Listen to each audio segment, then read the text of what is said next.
ಪ್ರಿಯ ವಿದ್ಯಾರ್ಥಿಗಳೇ ನಮಸ್ಕಾರ. ನನ್ನ ಹೆಸರು ಭಾಗ್ಯಶ್ರೀ ನಂದ್ಯಾಡಿ ಅಂತೇಳಿ. ಗ್ರಾಮೀಣ ವಿದ್ಯಾರ್ಥಿಗಳಿಗೆ ಅತಿ ಕಡಿಮೆ ಸಮಯದಲ್ಲಿ ಸುಲಭವಾಗಿ ಕನ್ನಡ ವ್ಯಾಕರಣ ತಿಳಿಯುವಂಥ ಒಂದು ಉದ್ದೇಶದಿಂದಾಗಿ ನಾನು ಪ್ರಥಮ ಬಾರಿಗೆ ಇವತ್ತು ಕನ್ನಡ ವ್ಯಾಕರಣವನ್ನು ತಿಳಿಸಿಕೊಡುತ್ತಿದ್ದೇನೆ. ಮೊದಲಿಗೆ ಮೂಲಾಕ್ಷರಗಳು.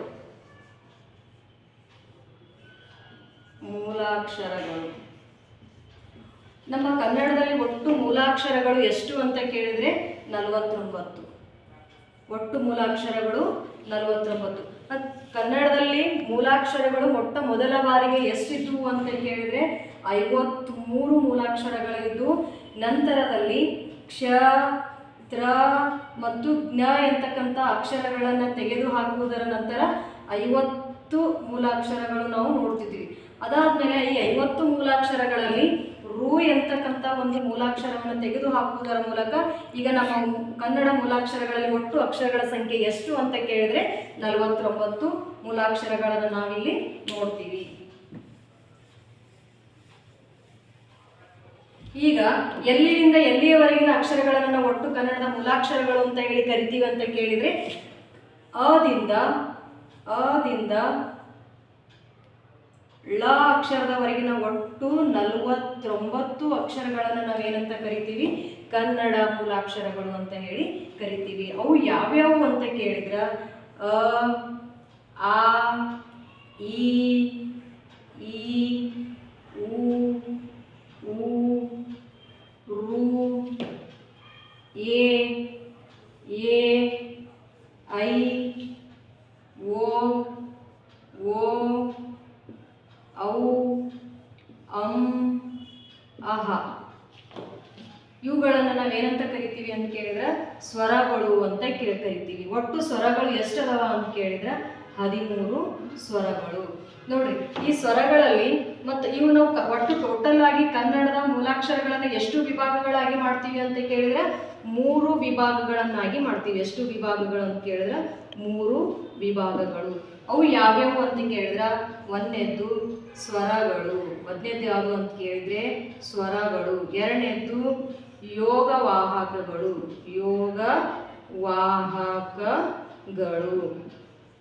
ಮೂರನೇದ್ದು ವ್ಯಂಜನಗಳು ಅಂತ ಹೇಳಿ ಕರಿತೀವಿ. ಮೂರನೇದು ಯಾವುದು? ವ್ಯಂಜನಗಳು. ಮೂರನೇದು ಯಾವುದು ಅಂತ ಕೇಳಿದ್ರೆ ವ್ಯಂಜನಗಳು. ನೋಡ್ರಿ, ಇಲ್ಲಿ ಅದಿಂದ ಅವುವರೆಗಿನ ಒಟ್ಟು 13 ಅಕ್ಷರಗಳನ್ನು ನಾವು ಏನಂತ ಕರಿತೀವಿ ಅಂತ ಕೇಳಿದ್ರೆ ಸ್ವರಗಳು ಅಂತ ಹೇಳಿ ಕರಿತೀವಿ. ಇನ್ನು ಸ್ವರಗಳು ಅಂತಂದ್ರೆ ಏನು ಅಂತ ಕೇಳಿದ್ರೆ ಬೇರೆ ಯಾವುದೇ ಅಕ್ಷರದ ಸಹಾಯವಿಲ್ಲದೆ ಸ್ವತಂತ್ರವಾಗಿ ಉಚ್ಚರಿಸಲ್ಪಡುವಂತಹ ಅಕ್ಷರಗಳನ್ನು ನಾವೇನಂತ ಕರಿತೀವಿ ಅಂತ ಕೇಳಿದ್ರೆ ಸ್ವರಗಳು ಅಂತ ಹೇಳಿ ಕರಿತೀವಿ. ಅವು ಎಷ್ಟು ಅಕ್ಷರಗಳದಾವ ಅಂತ ಕೇಳಿದ್ರೆ 13. ಅದಿಂದ ಅವು ಒಳಗಿನ ಅಕ್ಷರಗಳನ್ನು ನಾವೇನಂತ ಕರಿತೀವಿ ಅಂತ ಕೇಳಿದ್ರೆ ಸ್ವರಗಳು ಅಂತ ಹೇಳಿ ಕರಿತೀವಿ. ಮತ್ತೊಮ್ಮೆ ಹೇಳ್ತಿದ್ದೀನಿ ಕೇಳ್ರಿ. ಸ್ವರಗಳಂದ್ರೆ ಏನು ಅಂತ ಕೇಳಿದ್ರೆ ಸ್ವತಂತ್ರವಾಗಿ ಅಂದ್ರೆ ಬೇರೆ ಯಾವುದೇ ಒಂದು ಅಕ್ಷರದ ಸಹಾಯವಿಲ್ಲದೇ ಉಚ್ಚರಿಸಲ್ಪಡುವಂತಹ ಅಕ್ಷರಗಳಿಗೆ ನಾವೇನಂತ ಕರಿತೀವಿ? ಸ್ವರಗಳು ಅಂತ ಕರಿತೀವಿ. ಅವು ಎಷ್ಟು ಅಂತ ಕೇಳಿದ್ರೆ ಅಂತಹ ಅಕ್ಷರಗಳು 13 ಅಂತ ಹೇಳಿ ಕರಿತೀವಿ. ಮತ್ತೆ ಈ ಸ್ವರದಲ್ಲಿ ಎಷ್ಟು ಪ್ರಕಾರಗಳು ಅಂತ ಕೇಳಿದ್ರೆ 2 ಪ್ರಕಾರಗಳು. ಸ್ವರಗಳಲ್ಲಿ ಎಷ್ಟು ಪ್ರಕಾರಗಳು ಅಂತ ಕೇಳಿದ್ರೆ ಸ್ವರಗಳಲ್ಲಿ 2 ಪ್ರಕಾರಗಳು. ಸ್ವರಗಳಲ್ಲಿ ಎಷ್ಟು ಪ್ರಕಾರಗಳು? 2 ಪ್ರಕಾರಗಳು. ಒಂದನೇದ್ದು ಹ್ರಸ್ವ ಸ್ವರ. ಒಂದನೇದು ಯಾವ್ದ್ರಿ? ಹ್ರಸ್ವ ಸ್ವರ. ಆ ಹ್ರಸ್ವ ಸ್ವರ ಅಂದ್ರೆ ಏನು ಅಂತ ಕೇಳಿದ್ರೆ ಕಡಿಮೆ ಉಸಿರಿನಿಂದ ಉಚ್ಚರಿಸಲ್ಪಡುವಂತಹ ಅಕ್ಷರಗಳಿಗೆ ನಾವೇನಂತ ಕರಿತೀವಿ ಅಂತ ಕೇಳಿದ್ರೆ ಹ್ರಸ್ವ ಸ್ವರ ಅಂತ ಹೇಳಿ ಕರಿತೀವಿ. ಆ ಹ್ರಸ್ವ ಸ್ವರಗಳು ಎಷ್ಟು ಅಂತ ಕೇಳಿದ್ರೆ 6. ಅವು ಯಾವ್ಯಾವಪ್ಪ ಅಂತ ಕೇಳಿದ್ರೆ ಈ, ಉ, ರು, ಓ ಇಂಥ ಅಕ್ಷರಗಳನ್ನು ನಾವೇನಂತ ಕರಿತೀವಿ ಅಂತ ಕೇಳಿದ್ರೆ ಹ್ರಸ್ವ ಸ್ವರಗಳು ಅಂತ ಹೇಳಿ ಕರಿತೀವಿ. ಇನ್ನು ದೀರ್ಘ ಸ್ವರ ಅಂದ್ರೆ ಏನು? ದೀರ್ಘ ಸ್ವರ. ಇನ್ನು ಎರಡನೇದು ಯಾವುದು ಅಂತ ಕೇಳಿದ್ರೆ ದೀರ್ಘ ಸ್ವರ. ಆ ದೀರ್ಘ ಸ್ವರ ಅಂದ್ರೆ ಏನು ಅಂತ ಕೇಳಿದ್ರೆ ಅಂದ್ರೆ ಇಲ್ಲಿ ಹ್ರಸ್ವ ಸ್ವರ ಅಂದ್ರೆ ಕಡಿಮೆ ಉಸಿರಿನಿಂದ ಉಚ್ಚರಿಸಲ್ಪಡುವಂತಹ ಅಕ್ಷರಗಳಿಗೆ ಹ್ರಸ್ವ ಸ್ವರ ಅಂತ ಕೇಳಿದ್ರೆ, ಇನ್ನು ದೀರ್ಘ ಸ್ವರ ಅಂದ್ರೆ ಹೆಚ್ಚು ಉಸಿರಿನಿಂದ ಅಥವಾ ದೀರ್ಘವಾಗಿ ಉಚ್ಚರಿಸಲ್ಪಡುವಂತಹ ಅಕ್ಷರಗಳಿಗೆ ನಾವೇನಂತ ಕರಿತೀವಿ ಅಂತ ಕೇಳಿದ್ರೆ ದೀರ್ಘ ಸ್ವರ. ಅವು ಯಾವ್ಯಾವು ಅಂತ ಕೇಳಿದ್ರೆ ಆ, ಈ, ಊ, ಏ, ಐ, ಓ. ಅವು ಇಂಥ ಅಕ್ಷರಗಳನ್ನು ನಾವೇನಂತ ಕರಿತೀವಿ? ದೀರ್ಘ ಸ್ವರ ಅಂತ ಹೇಳಿ ಕರಿತೀವಿ. ಇನ್ನು ನೆಕ್ಸ್ಟ್ ಯಾವುದು ಅಂತ ಕೇಳಿದ್ರೆ ಯೋಗ ವಾಹಕಗಳು. ಯಾವುದು ಅಂತ ಕೇಳಿದ್ರೆ ಯೋಗ ವಾಹಕಗಳು. ಯೋಗ ವಾಹಕಗಳು ಅಂದ್ರೆ ಏನು ಅಂತ ಕೇಳಿದ್ರೆ ಸಂಬಂಧ ಹೊಂದುವುದು ಎಂದರ್ಥ. ಅಂದ್ರೆ ಸ್ವರಗಳ ಜೊತೆಗೆ ಸಂಬಂಧವನ್ನು ಹೊಂದಿ ಉಚ್ಚರಿಸಲ್ಪಡುವಂತಹ ರಚನೆ ಹೊಂದುವಂತಹ ಅಕ್ಷರಗಳಿಗೆ ನಾವೇನಂತ ಕರಿತೀವಿ? ಯೋಗ ವಾಹಕಗಳು ಅಂತ ಹೇಳಿ ಕರಿತೀವಿ. ಯೋಗ ವಾಹಕಗಳಲ್ಲಿ ಮೊದಲನೇದು ಯಾವುದು ಅಂತ ಕೇಳಿದ್ರೆ ಅಂ ಅಂತಂದ್ರೆ ಅನುಸ್ವಾರ. ಅಂತಂದ್ರೆ ಏನು? ಅನುಸ್ವಾರ. ಎರಡನೇದು ಆಹಾ. ಆಹಾ ಅಂದ್ರೆ ಏನು ಅಂತ ಕೇಳಿದ್ರೆ ವಿಸರ್ಗ. ಆಹಾ ಅಂತ ಕೇಳಿದ್ರೆ ವಿಸರ್ಗ. ಇಲ್ಲಿ ಒಂದು ಸ್ವರದ ಜೊತೆಗೆ ಅಥವಾ ಅಕ್ಷರದ ಜೊತೆಗೆ ಒಂದು ಬಿಂದುವನ್ನು ಹೊಂದಿಕೊಂಡು ರಚನೆಯಾಗುವಂತಹ ಒಂದು ಅಕ್ಷರಕ್ಕೆ ನಾವು ಅನುಸ್ವಾರ ಅಂತ ಕರಿತೀವಿ. ವಿಸರ್ಗ ಅಂತಂದ್ರೆ ಒತ್ತಿ ಓದುವಂತಹ ಒಂದು ಅಕ್ಷರ. ಫಾರ್ ಎಕ್ಸಾಂಪಲ್ ಆಗಿ ಈಗ ದುಃಖ, ಈ ರೀತಿ ದುಃಖ ಅಂತ ಓದುವಾಗ ಸೇರಿಕೊಂಡು ರಚನೆಯಾಗುವಂಥ ಅಕ್ಷರ ಅಂದರೆ ಒತ್ತಿ ಓದುವಂಥ ಒಂದು ಅಕ್ಷರಕ್ಕೆ ನಾವೇನಂತ ಕರಿತೀವಿ? ವಿಸರ್ಗ ಅಂತ ಕರಿತೀವಿ. ಇವುಗಳನ್ನು ನಾವೇನಂತ ಕರಿತೀವಿ ಟೋಟಲ್ ಆಗಿ ಅಂತ ಕೇಳಿದ್ರೆ ಯೋಗ ವಾಹಕಗಳು. ವಿದ್ಯಾರ್ಥಿಗಳೇ, ಸ್ವರಗಳಲ್ಲಿ ಎಷ್ಟು ಪ್ರಕಾರಗಳು ಅಂತ ಕೇಳಿದ್ರೆ 2 ಪ್ರಕಾರಗಳು. ಒಂದು ಹ್ರಸ್ವ ಸ್ವರ, ಇನ್ನೊಂದು ದೀರ್ಘ ಸ್ವರ. ಇನ್ನೊಂದು ಸತಿ ಹೇಳ್ತೀನಿ ಕೇಳಿದ್ರೆ, ಸ್ವರಗಳು ಅಂತಂದರೆ ಸ್ವತಂತ್ರವಾಗಿ ಬೇರೊಂದು ಅಕ್ಷರದ ಸಹಾಯವಿಲ್ಲದೆ ಉಚ್ಚರಿಸಲ್ಪಡುವಂತಹ ಅಕ್ಷರ. ಒಟ್ಟು ಸ್ವರಗಳಲ್ಲಿ ಎಷ್ಟು ಪ್ರಕಾರಗಳು ಅಂತ ಕೇಳಿದರೆ 2 ಪ್ರಕಾರಗಳು, ಹ್ರಸ್ವ ಸ್ವರ ಮತ್ತು ದೀರ್ಘ ಸ್ವರ. ನಂತರ ಯಾವುದು ಅಂತ ಕೇಳಿದ್ರೆ ಯೋಗ ವಾಹಕಗಳು, ಅದರಲ್ಲಿ ಅನುಸ್ವಾರ ಮತ್ತು ವಿಸರ್ಗ. ನಂತರ ನೋಡುವುದಾದ್ರೆ ನಾವು ಏನನ್ನು ನೋಡಬೇಕು ಅಂತ ಕೇಳಿದ್ರೆ ವರ್ಣಮಾಲೆಯಲ್ಲಿ ಇನ್ನೊಂದು ವಿಧವಾಗಿರ್ತಕ್ಕಂತಹ ವ್ಯಂಜನ. ಯಾವುದು ಅಂತ ಕೇಳಿದ್ರೆ ವ್ಯಂಜನಗಳು. ಇನ್ನು ವ್ಯಂಜನಗಳು ಒಟ್ಟು ಎಷ್ಟು ಅಕ್ಷರಗಳು ಅಂತ ಕೇಳಿದ್ರೆ ಒಟ್ಟು 34 ಅಕ್ಷರಗಳು. ಈ ವ್ಯಂಜನಗಳಲ್ಲಿ ವ್ಯಂಜನ ಅಂದ್ರೆ ಏನು ಅಂತ ಕೇಳಿದ್ರೆ ಇಲ್ಲಿ ಸ್ವರಾಕ್ಷರ ಅಂತಂದ್ರೆ ಸ್ವತಂತ್ರವಾಗಿ ಉಚ್ಚರಿಸಲ್ಪಡುವಂತಹ ಅಕ್ಷರಗಳು ಸ್ವರಗಳಾದ್ರೆ, ಇನ್ನು ವ್ಯಂಜನಗಳು ಅಂತಂದ್ರೆ ಸ್ವರಗಳ ಸಹಾಯದಿಂದ ಉಚ್ಚರಿಸಲ್ಪಡುವಂತಹ ಅಕ್ಷರಗಳಿಗೆ ನಾವೇನಂತ ಕರಿತೀವಿ? ವ್ಯಂಜನಗಳು ಅಂತ ಹೇಳಿ ಕರಿತೀವಿ. ಅಂದ್ರೆ ಒಟ್ಟು ವ್ಯಂಜನಗಳು ಎಷ್ಟು ಅಂತ ಕೇಳಿದ್ರೆ 34. ಈ ಒಟ್ಟು ವ್ಯಂಜನಗಳಲ್ಲಿ ಅಂದ್ರೆ ನೋಡಿ, ವ್ಯಂಜನಗಳು ಅಂತಂದ್ರೆ ಸ್ವರಗಳ ಸಹಾಯದಿಂದ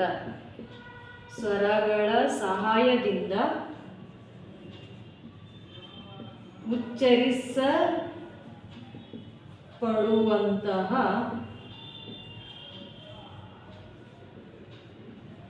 ಅಕ್ಷರಗಳಿಗೆ ನಾವೇನಂತ ಕರಿತೀವಿ ಅಂತ ಕೇಳಿದ್ರೆ ವ್ಯಂಜನಗಳು ಅಂತ ಹೇಳಿ ಕರಿತೀವಿ. ವ್ಯಂಜನಗಳು ಅಂತ ಹೇಳಿ ಕರಿತೀವಿ. ಒಟ್ಟು ವ್ಯಂಜನಗಳು ಯಾವ್ಯಾವು ಅಂತ ಕೇಳಿದ್ರೆ ಕ, ಖ, ಗ, ಘ, ङ, ಚ, ಛ, ಜ, ಝ, ಯ, ಟ, ಠ, ಡ, ಢ, ಣ, ತ, ಥ, ದ, ಧ, ನ, ಪ, ಪ, ಬ, ಭ, ಮ, ಯ, ರ, ಲ, ವ, ಶ, ಶ, ಸ, ಹ, ಳ.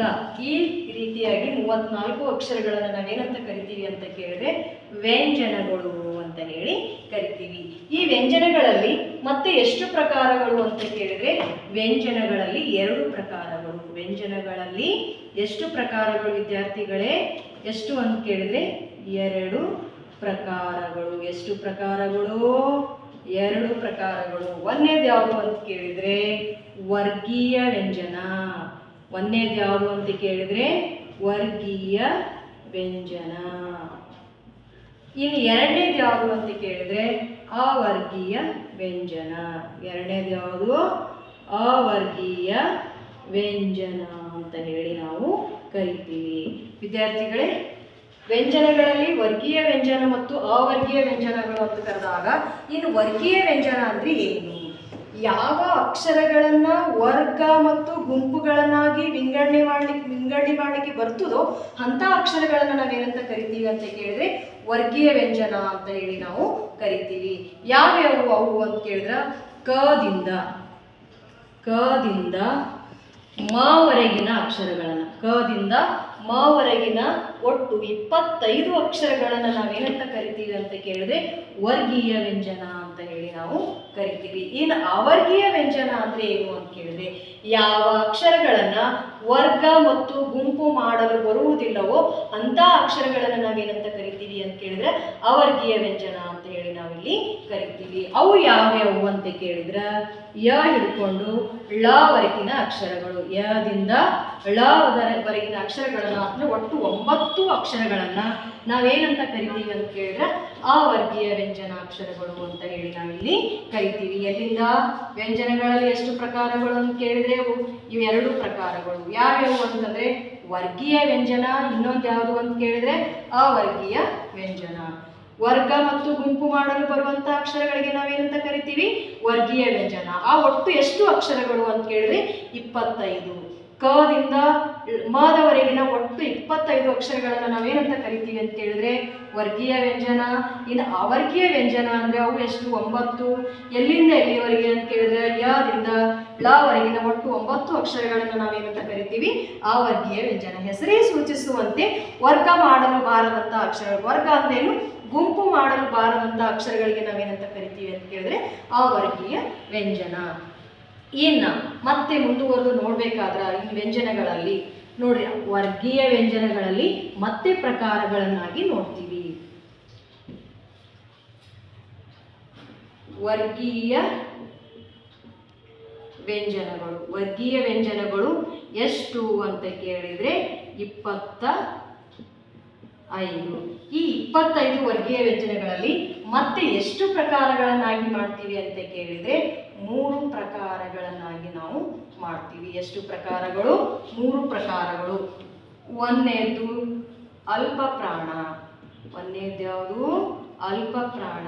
ಎರಡನೇದು ಮಹಾಪ್ರಾಣ, ಎರಡನೇದು ಯಾವುದು ಮಹಾಪ್ರಾಣ. ಮೂರನೇದು ಅನುನಾಸಿಕ, ಮೂರನೇದು ಯಾವ್ದ್ರಿ ಅನುನಾಸಿಕ. ನೋಡ್ರಿ, ಇಲ್ಲಿ ವರ್ಗೀಯ ವ್ಯಂಜನಗಳು ಒಟ್ಟು 25 ಅಕ್ಷರಗಳಲ್ಲಿ ನಾವು ಎಷ್ಟು ಪ್ರಕಾರಗಳನ್ನಾಗಿ ಮಾಡಿದೀವಿ ಅಂತ ಕೇಳಿದ್ರೆ 3 ಪ್ರಕಾರಗಳು. ಒಂದನೇದು ಅಲ್ಪ ಪ್ರಾಣ, ಎರಡನೇದು ಮಹಾಪ್ರಾಣ, ಮೂರನೇದು ಅನುನಾಸಿಕ.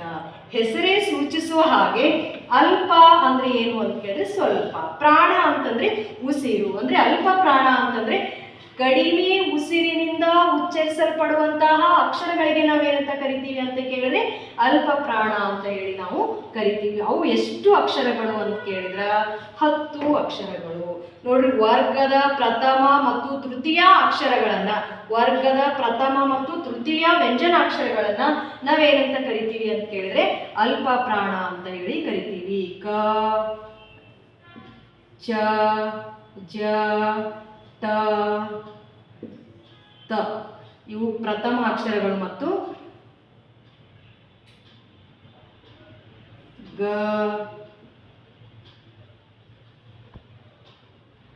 ಈ ರೀತಿ ವರ್ಗದ ಪ್ರಥಮ ಮತ್ತು ವರ್ಗದ ತೃತೀಯ ಅಕ್ಷರಗಳನ್ನು ನಾವೇನಂತ ಕರಿತೀವಿ ಅಂತ ಕೇಳಿದ್ರೆ ಅಲ್ಪ ಪ್ರಾಣ ಅಂತ ಹೇಳಿ ಕರಿತೀವಿ. ಇನ್ನು ಮಹಾಪ್ರಾಣ ಅಂತಂದ್ರೆ ಇದು ಕೂಡ ಹೆಸರೇ ಸೂಚಿಸುವಂತಂದ್ರೆ ಮಹಾ ಅಂತಂದ್ರೆ ಬಹಳ, ಪ್ರಾಣ ಅಂತಂದ್ರೆ ಉಸಿರು. ಹೀಗೆ ಹೆಚ್ಚು ಉಸಿರಿನಿಂದ ಉಚ್ಚರಿಸಲ್ಪಡುವಂತಹ ಅಕ್ಷರಗಳಿಗೆ ನಾವೇನಂತ ಕರಿತೀವಿ ಅಂತಂದ್ರೆ ಮಹಾಪ್ರಾಣ ಅಕ್ಷರಗಳು ಅಂತ.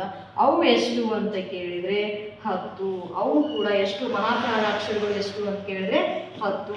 ಇವುಗಳನ್ನ ಬಿಟ್ಟು ದ್ವಿತೀಯ ಮತ್ತು ಚತುರ್ಥಿ ವರ್ಗದ ದ್ವಿತೀಯ ಮತ್ತು ಚತುರಾಕ್ಷರಗಳನ್ನು ನಾವೇನಂತ ಕರಿತೀವಿ ಅಂತ ಕೇಳಿದ್ರೆ ಮಹಾಪ್ರಾಣ ಅಕ್ಷರಗಳು. ಕ, ಚ, ಜ, ಡ, ಈ ರೀತಿಯಾಗಿ ದ, ಈ ರೀತಿಯಾಗಿ ವರ್ಗದ ದ್ವಿತೀಯ ಮತ್ತು ಚತುರಾಕ್ಷರಗಳನ್ನ ನಾವೇನಂತ ಕರಿತೀವಿ ಅಂತ ಕೇಳಿದ್ರೆ ಮಹಾಪ್ರಾಣ ಅಕ್ಷರಗಳು ಅಂತ ಹೇಳಿ ಕರಿತೀವಿ. ಇನ್ನು ಅನುನಾಸಿಕ ಅಂದ್ರೆ ಏನು?